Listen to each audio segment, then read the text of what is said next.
किसी शख्स पर तनकीद की जा सकती है, दायरे को निशाना बनाने की इजाजत नहीं देंगे।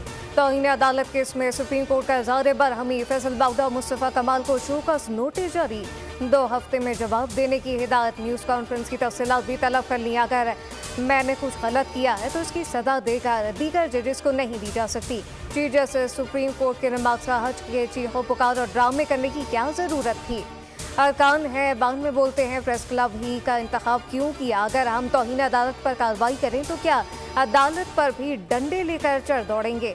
चीफ जस्टिस ने एडिशनल अटॉर्नी जनरल से इस्तफसार किया, क्या आपने प्रेस कॉन्फ्रेंस सुनी, तौहीन अदालत हुई या नहीं? एडिशनल अटॉर्नी जनरल ने जवाब दिया कि मुझे जो वीडियो मिली इससे मुताल्लिक हिस्से में आवाज़ नहीं थी, कुछ हिस्सा खबरों में सुना।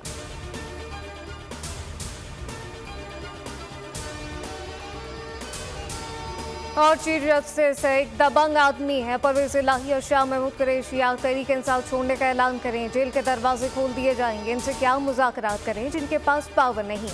बानी पीटीआई की अडियाला जेल में मीडिया से गुफ्तगू, कहा कि हमारा ट्रायल भी नवाज शरीफ, आसिफ अली जरदारी और यूसुफ रज़ा गिलानी के ट्रायल के तर्ज पर चलाया जाए। फॉर्म 47 के बेनिफिशरी जस्टिस बाबर सत्तार पर लफ्ज़ी हमले कर रहे हैं। झूठ को बचाने के लिए जजेस और मीडिया पर दबाव बढ़ाया जा रहा है।